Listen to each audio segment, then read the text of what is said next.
attention, there's at least 3 blows ahead of us. 2 are directly in front of us, and there's one off to the left a little bit.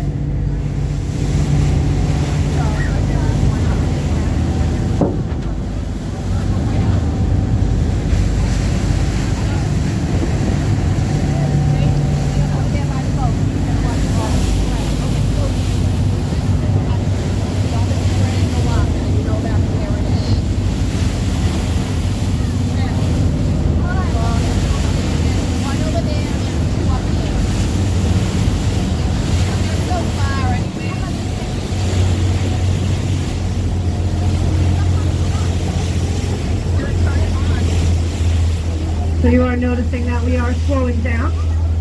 We here at the Captain John Boats are proud members of the Whale Sense program.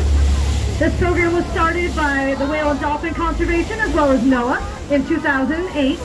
And it is a voluntary program for commercial whale watching vessels to take part in. I do believe most of us here in the North Atlantic do take part in this program. And by doing so, we kind of become leaders, and we lead by example on how to safely maneuver around the whales. That whale is taking a... Oh. He just took a dive over there. You can see the tail fluke going down right there at 9 o'clock, a little further out. We do have a couple ahead of us. But one of the guidelines that we follow with the Whale Sense program is to slow down in an area where there are whales. Now, our best method of being able to watch them closely is by coming up behind them and paralleling their course. So we never want to cut off the path of a whale. We never separate, moms and calves. We never approach a whale within 100 feet. If the whale approaches us, it is welcome to do so, but we will make sure that our engines are neutral.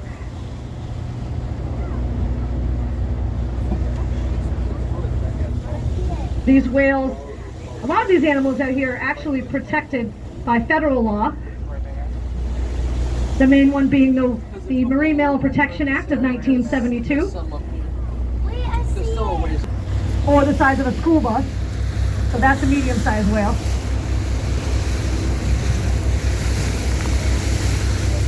They average around 60,000 pounds. They can get up to about 80,000 pounds though. All right, there's our 2 right there at 1 o'clock. Oh. They are headed towards us.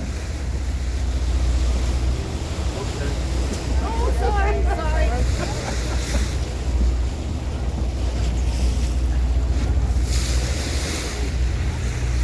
And my kids have the perfect seat without a camera. Yeah. Oh, I see it.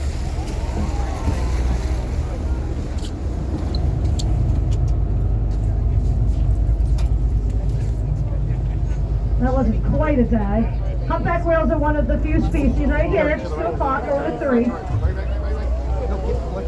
They're one of the few species that actually lift their tails when they dive down. Since they're a little chunky, they need that extra kick to get down. We don't use fat because that's mean, but they're a little chunky.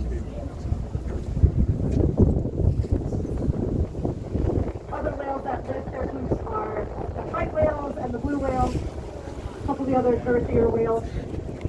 But they don't always lift their tail flukes when they dive.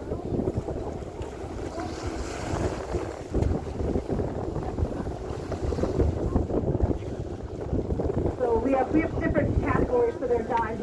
We have low fluking dives and we have high fluking dives.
actually a third their body weight, and they're the longest appendage of any mammal relative to body size on Earth. And the first place they were documented was right here in New England, so that's where they get their scientific name. You guys can obviously see now how they get their common name from the whale. That hump on their back from their dorsal fin, and as they die, that hump becomes more of a mass. That's where they get the common name from.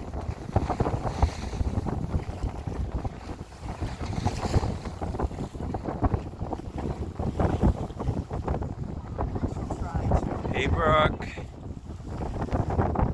Hey, Brooke. Hey, Luke.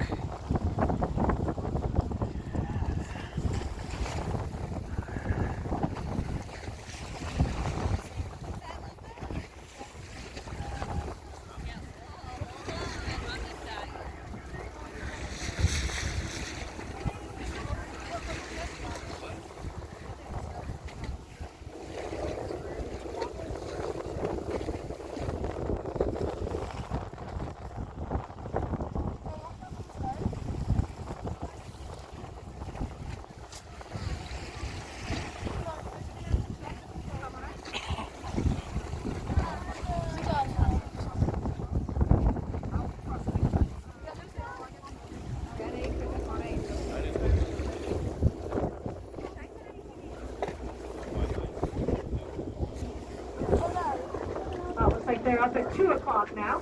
They moved a little distance.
That advanced now. They're still trying to figure out ways to study these animals.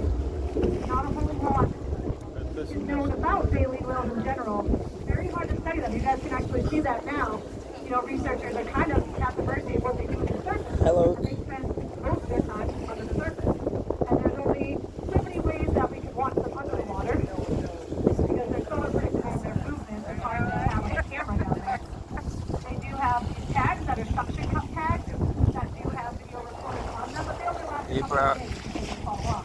It's the most invasive, the least invasive way of studying these animals.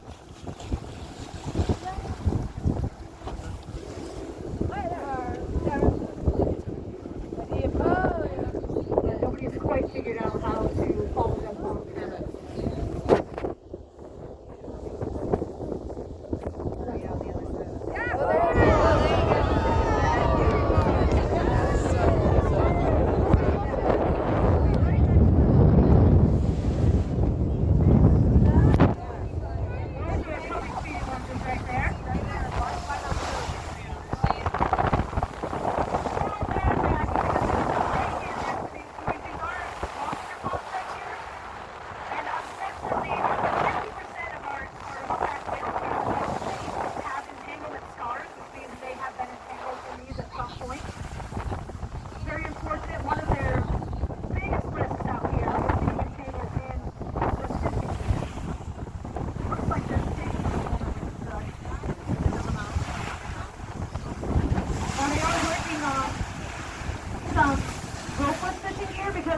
Right now, you can see that these buoys here, there's actually a vertical line that goes all the way down to the pot, which means that there's a line in the water that stays there 24/7. And they are working on technology where the actual buoy and the rope are held inside of the lobster pot, and then fishermen can mark the location with a GPS, whether it's their iPhone or iPad, and then they can come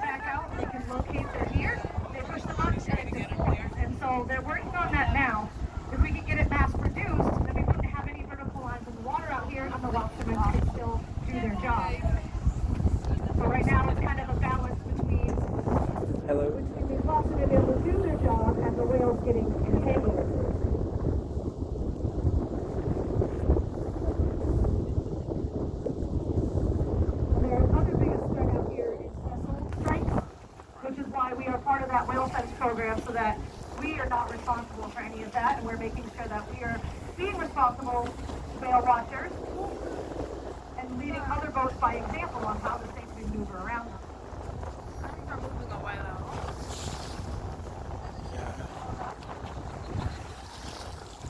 They popped up at 9 o'clock.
Dude, you gotta text it to me. I'm just afraid I'll miss it if I have my phone out. So. I didn't get the picture, but I got it on a 13-minute video. I'll text you the video. Yes.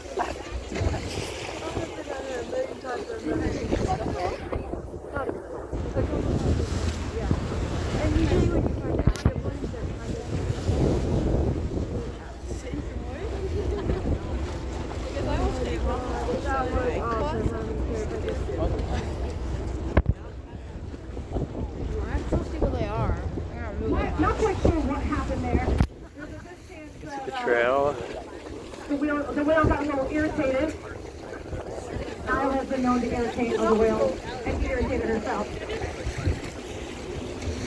A lot of times those tail throws and other like surface behaviors are forms of communication. Whether they're just having fun or they're frustrated with each other. Nile is as much as I love her, she's a nose feeder too. So when animals are feeding, she's been known to not do any of the work, but yet go through and claim some of the fish. Yeah, but she might be deeper and she might show up over there. I feel like she's frustrating her low. I know she frustrates the researchers sometimes, but that's what makes her so fun to be on.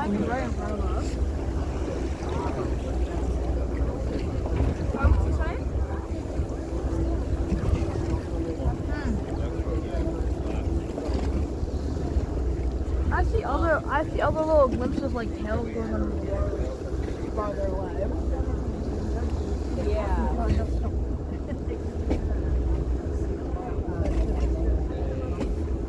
Oh, we're over there. Yeah. Looks like another little tail breach there. Oh. There's one right there. No, I have to ask. That's what they were calling. There. Sometimes they're calling it tail throw. Oh. They just kind of throw their tail from one side to the other. Oh, there's no one there.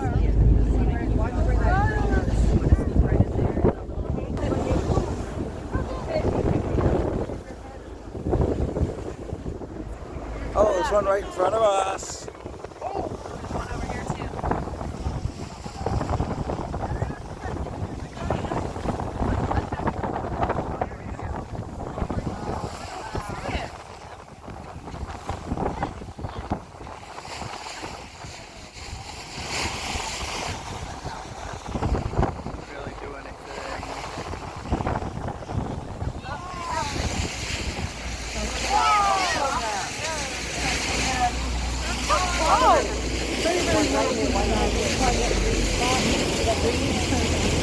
Right under there. I literally see under there.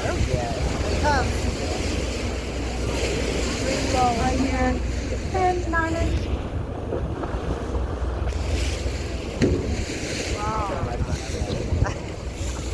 There's a rarity what we just never have. Really? No, not very. Tail? No, not quite.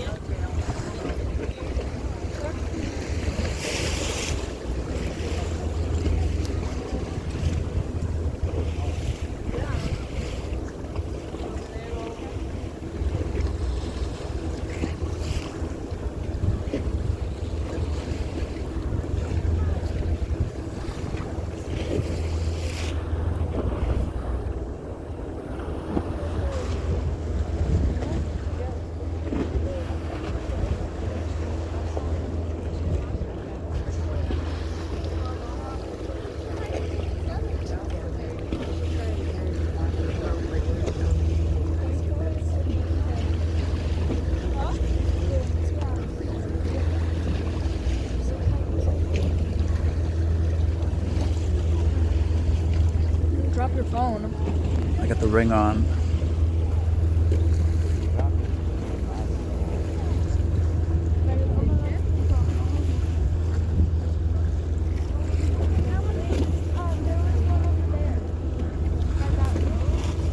Like I started to say earlier, these whales are breath-holding mammals. And so different whales can hold their breath for different amounts of time.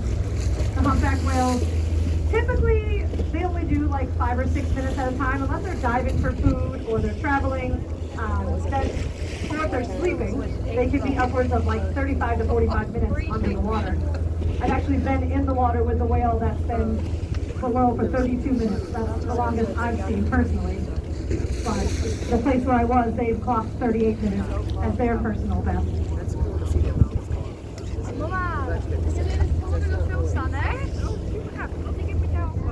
And so as they're holding their breath under the water for, like I said, anywhere from 30 seconds to the 45 minutes, that air is getting nice and warm inside their lungs because they are mammals, so they do have a constant body temperature of about 98 to 99 degrees, very similar to our Fahrenheit, for those of you non-Europeans. And so when they come to the surface, like I said, they exhale first, and so when they exhale, all that warm air that's been in their body, all that water vapor condenses down into water droplets, and that's what you're seeing when they come to the surface. Now also they do exhale as they're coming to the surface sometimes, so a lot of times they see the surface water that's going in with that air, but their exhale is coming out at over 400 miles an hour. And that's why when the larger whales exhale, their exhale in the air, we call them low, some people call them south, we call them low.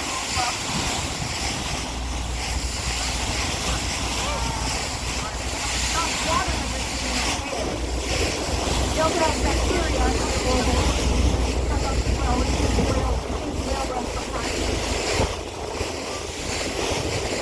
It was so cool when they jumped out of the water. Yeah.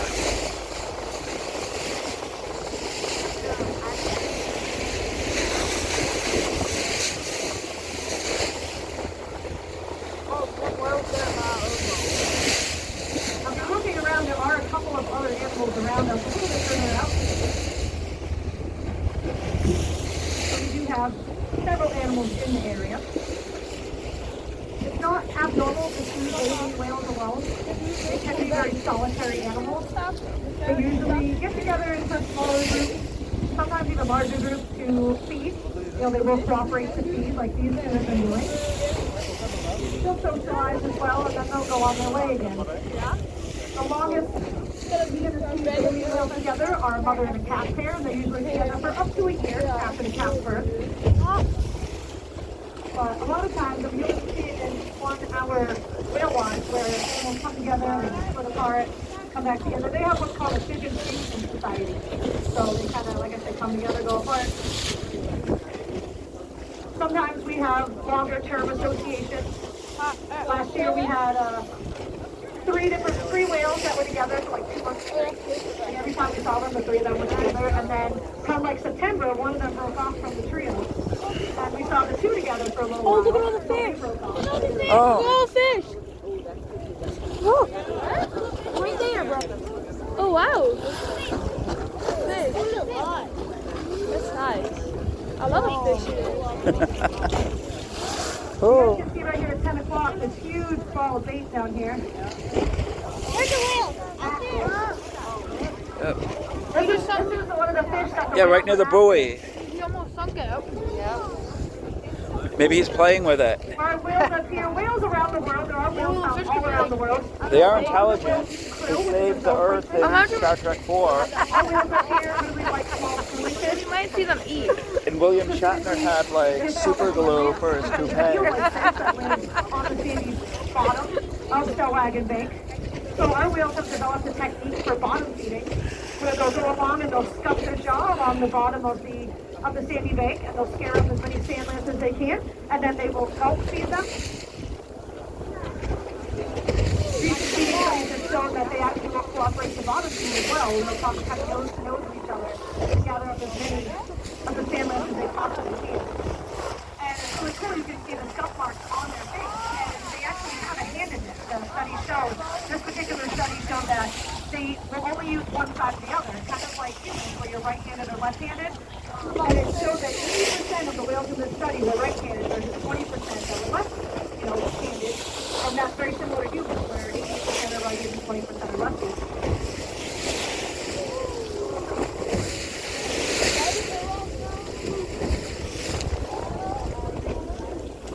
Looks like that is a little ways away at 11 o'clock. Your eyes can hear me in that direction.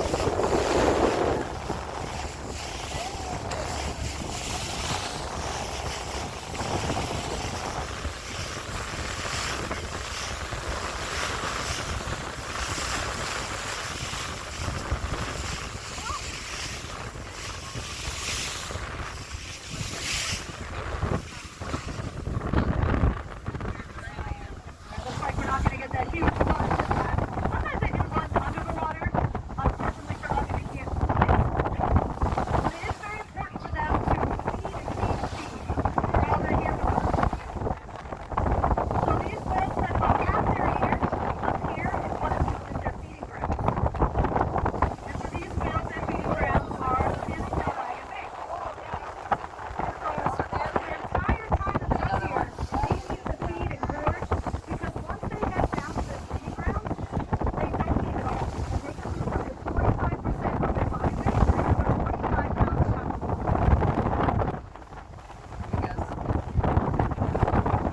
Right here at 2 o'clock.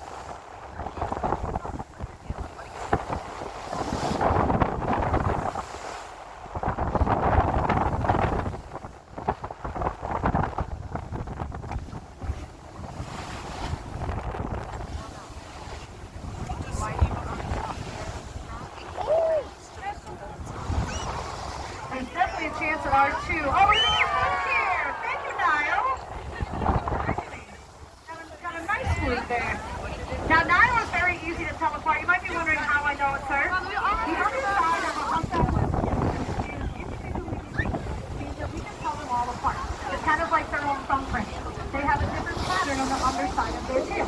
Some have really, really white tails with a few black marks. Those are known as category 1 or T1 whales.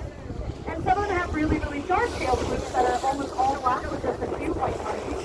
And those are T5 tail flukes. And the T5s are some of the hardest to recognize, because you typically need a picture to find the few markings that you have.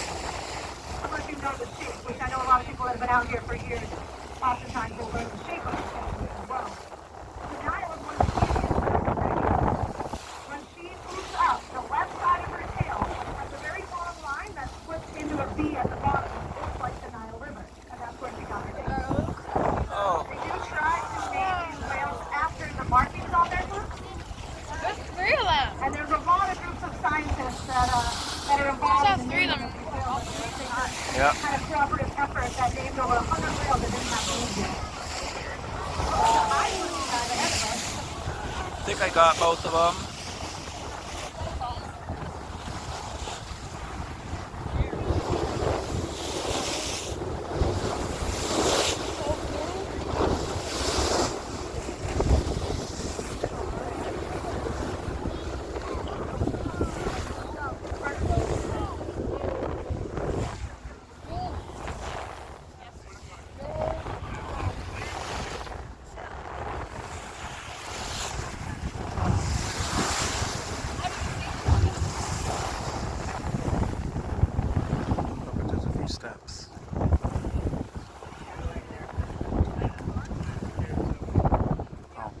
Oops, that person was right in front of you. Look, I didn't know the little kid was right in front of you. Looks like it should have been a feeding dive there. Oh, look at that. That's where all the fish are. Oh, yeah, fish. Look at that. All the like, there's fish over there. Yep. Oh yeah. Look at all that bait in front of us. That gull is trying to take advantage as well. That's why all the birds dive off. When Winner, winner, chicken dinner. they push all the fish to the surface, and the birds take advantage of it as well. You can see them all that bait jumping. There might be some bubbles ahead of us at 12, 11. Oh, there's the whales over there. I did see a whale out there.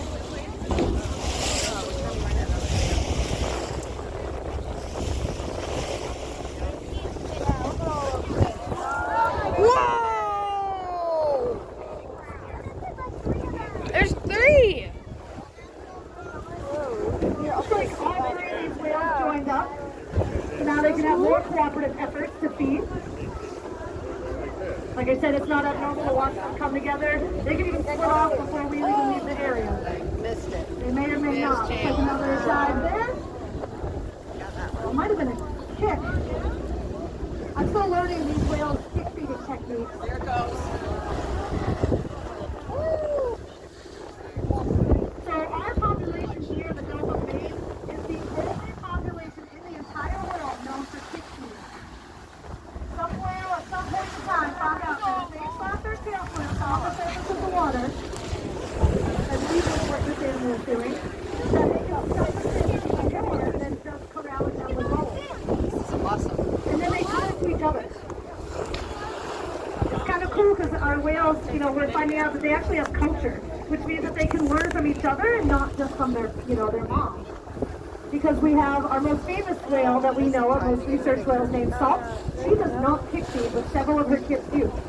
So they must have learned it from another whale. What about Free Willy? And each whale has a different kick feeding technique. So it's really cool to learn each one of these whales' kick feeding techniques. And from what I understand, as of right now, they don't believe that kick feeders change their style.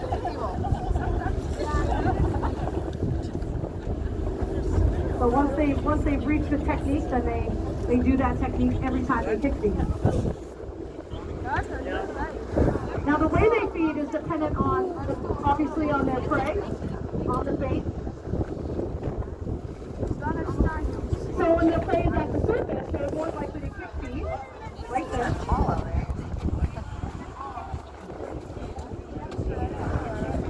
And when the prey is more towards the bottom, they're more likely to bottom feed. Way behind them too.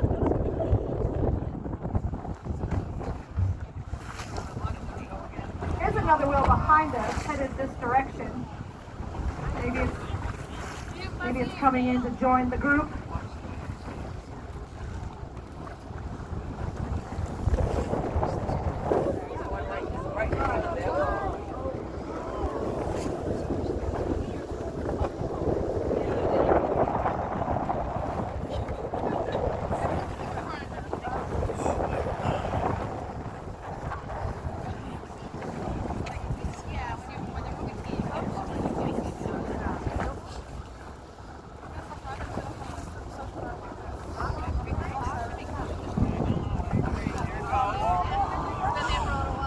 Now you can actually see how their mouth expands as they take in all that water and that fish.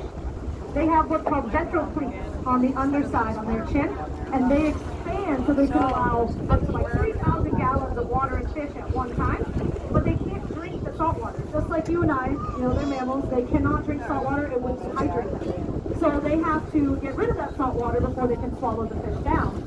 And so those ventral pleats will contract, and as it does so, the water will go out of their baleen plates. Now the baleen plates hang from their upper jaw, parallel to each other, and as the water escapes, the fish get stuck on the fringe that are inside of the baleen.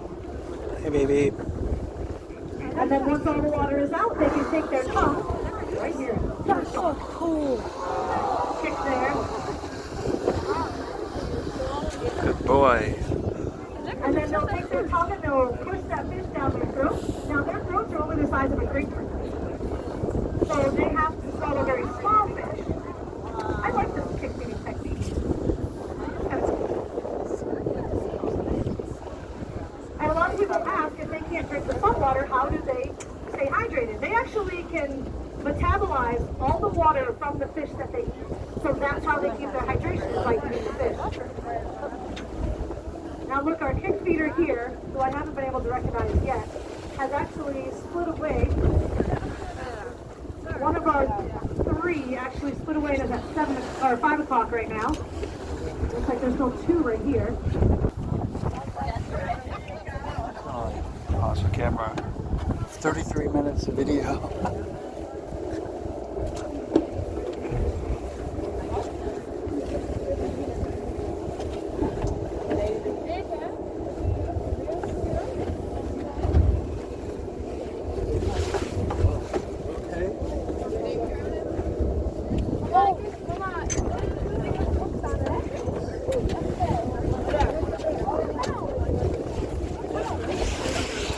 I pointed at it and I almost fell into you. What? I went like that. I was like, ah. Oh yeah. Oh yeah, it's like very not very stable. Yeah. I'm like, so I did squish you. Yeah, what? Okay. Daar, gewoon zo'n figuration. Oh wow.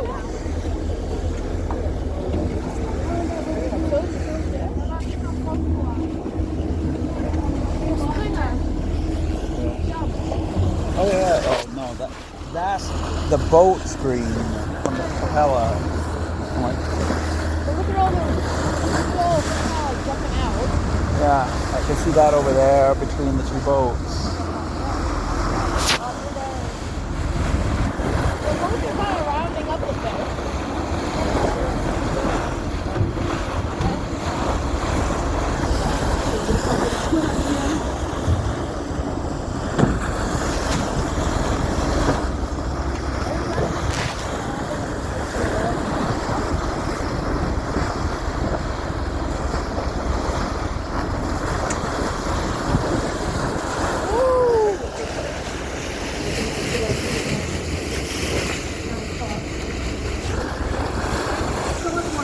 Hey Luke,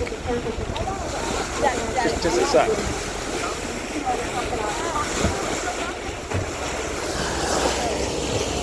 Now we're gonna put there. Come on with it.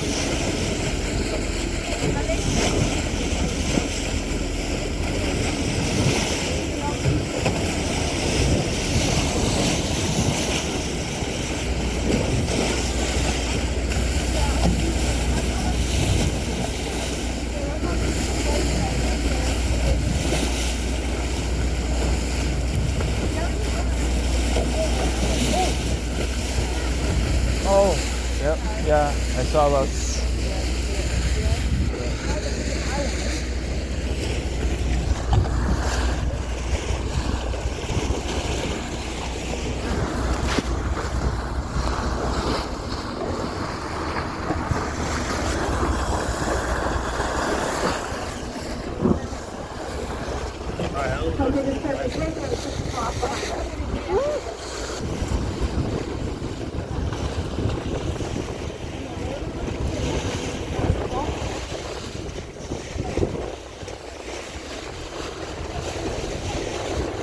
Bubbles over near one of those boats.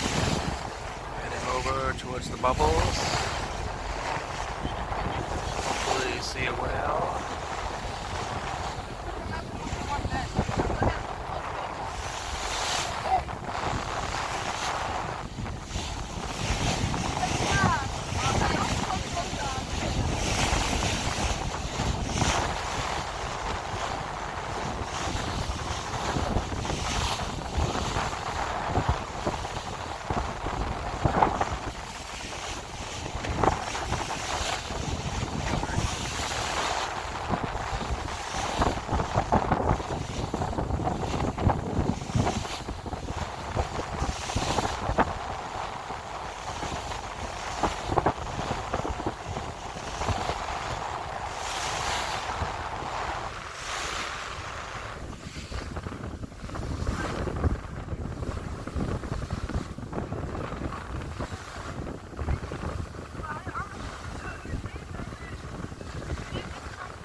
Look at, look at. Get a nice close shot right here.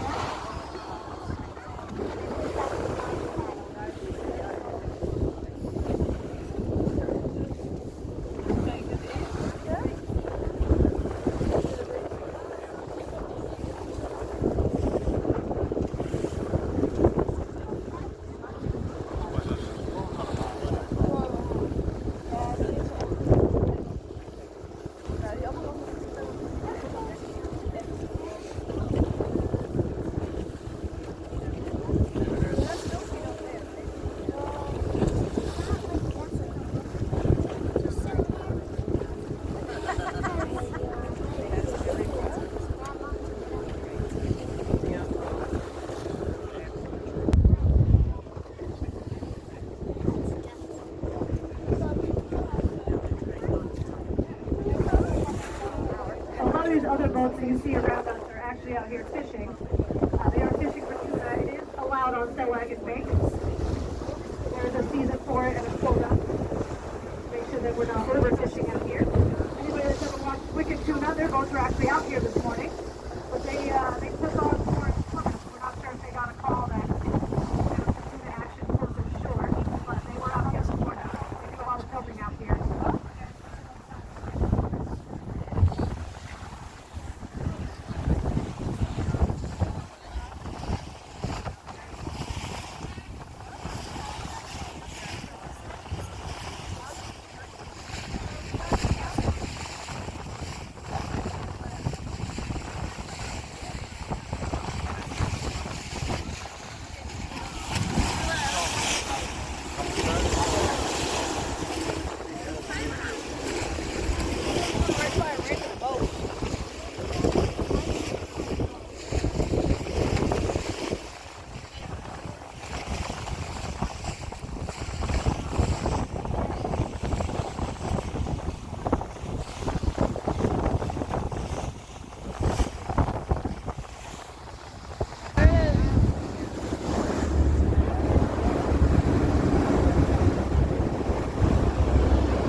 See some splashing ahead at 1 o'clock. Kick team. The white water.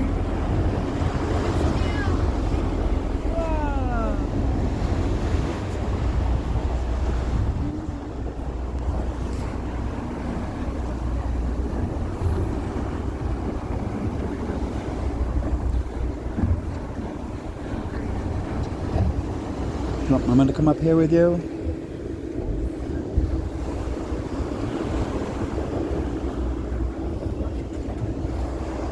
I wonder if there's one over there where there's like that green water. I wonder what he's doing under the water. I don't see anything.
because we're like sitting still.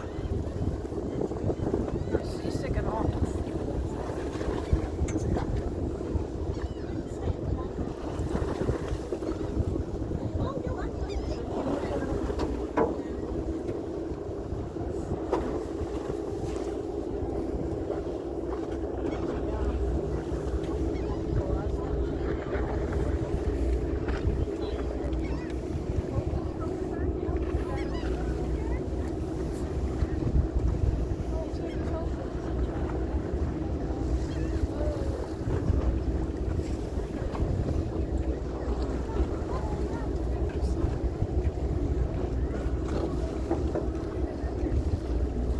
Still see right at the surface there at 4 o'clock.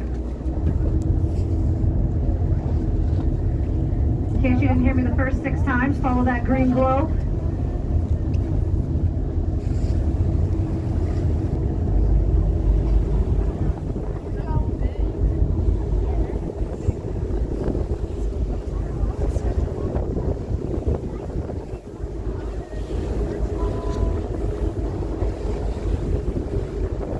You could probably just cut out certain parts of the video. I'll try, look. I don't have editing stuff on this.